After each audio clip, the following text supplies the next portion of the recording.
오늘 말씀 보면은 이스라엘 백성이 가데스에 있었는데 그 가데스에서 이제 가나안 땅으로 나아갔습니다.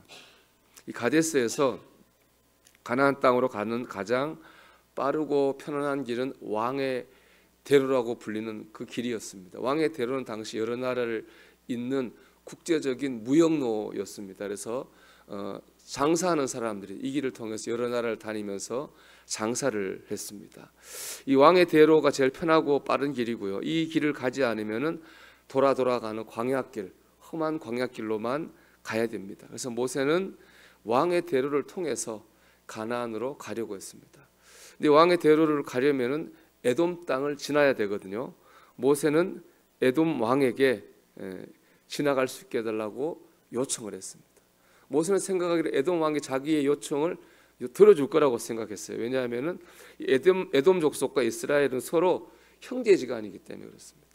아브라함의 아들 이삭이죠. 이삭에게는 쌍둥이 아들이 있었죠. 형 에서와 동생 야곱입니다. 에서의 후손이 에돔이고요, 야곱의 후손이 이스라엘입니다. 그렇기 때문에 에돔과 이스라엘은 서로 형제 민족이죠.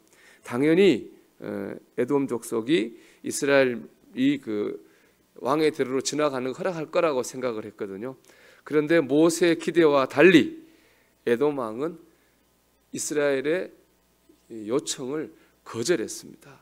10절 말씀 보면요, 에돔 왕이 대답하되 너는 우리 가운데로 지나가지 못하리라. 내가 칼을 들고 나아가 너를 대적할까 하노라 그랬습니다. 그냥 못 지나간다라는 정도가 아니라 칼을 들고 너와 싸워서라도 못 지나가게 할 거야, 그렇게 얘기를 했습니다.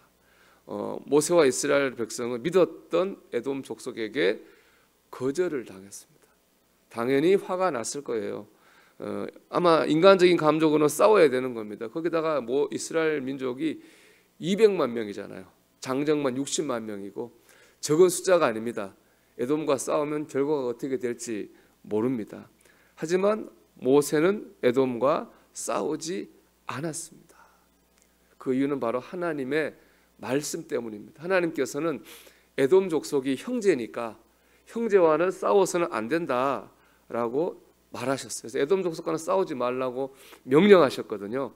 모세와 이스라엘 백성은요, 하나님의 말씀을 지키기 위해서 에돔과 싸우지 않고 광야길로 돌아서 갔습니다. 오늘 본문에 나온 이스라엘 백성처럼 우리도 거절을 당할 때가 있습니다. 사람에게 거절을 당하거나 세상에 거절을 당합니다. 예전에 어떤 청년이 취업한 다음에 저한테 와서 취업한 얘기를 해주더라고요. 목사님, 제가 한 이력서를 30군데를 냈는데 30군데 다 떨어지니까 멘탈이 나가더라고요. 그런 얘기를 하는 걸 들었습니다. 얼마나 힘들었겠습니까? 사람이요, 사람한테 거절을 당하든 세상한테 거절을 당하든 거절을 당하면은 상처를 받고요, 자존감이 떨어지게 됩니다. 더구나 가족이나 친한 친구, 믿었던 사람에게 거절을 당하면은 정말 큰 상처를 받습니다. 그런데 오늘 말씀 보면요, 모세와 이스라엘 백성은 그런 큰 거절을 당했음에도 불구하고 멘탈이 무너지지 않았습니다. 비록 에돔 족속에게 거절을 당하고 상처를 받았지만 하나님의 말씀을 따라 형제 족속인 에돔 족속과 싸우지 않았습니다. 즉 하나님의 백성으로서 해야 할 일을 하고 가야 할 길을 갔습니다. 요즘 말로 하면은 사람이 나를 속이고 세상이 나를 흔들어도 내 할 도리를 한 거죠. 그들이 그렇게 할 수 있었던 것은 목표를 분명히 보았기 때문에 그렇습니다. 모세와 이스라엘 백성의 목표는 뭡니까? 가나안 땅입니다. 왕의 대로로 지나가는 게 아닙니다. 이 왕의 대로는요, 가나안 땅에 들어가는 여러 갈래의 길 중에 하나일 뿐입니다. 비록 다른 길보다는 편하고 가까운 길이긴 하지만 그 왕의 대로를 가는 것 자체가 목표는 아닙니다. 목표는 가나안 땅에 들어가는 겁니다. 그리고 이스라엘 백성이 가나안 땅을 주시는 분도, 그 땅에 들어가게 하시는 분도 하나님이십니다. 모세와 이스라엘 백성은 가나안 땅이라고 하는 목표를 분명히 보았고요, 그 목표를 이루으신 하나님을 바라보았습니다. 그렇기 때문에 거절 속에서 흔들리지 않고 내가 해야 할 일을 하고 가야 할 길을 간 겁니다. 여러분, 우리의 목표는 천국입니다. 천국에 갈 때까지 이 땅에서 은혜로 풍성한 삶을 주시는 겁니다.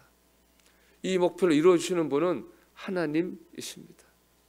천국, 은혜로 풍성한 삶, 우리는 우리가 가야 될 목표를 바라봐야 됩니다. 그 목표를 이루어 주실 하나님을 바라보시기를 바랍니다.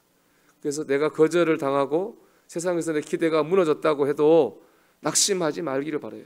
그거는요, 우리가 목표를 향해 나가는 여러 갈래의 길 중에 하나일 뿐입니다. 우리가 비록 기대하는 길은 맞겠지만 하나님께서는 분명 우리를 더 좋은 길로 인도하실 줄로 믿습니다.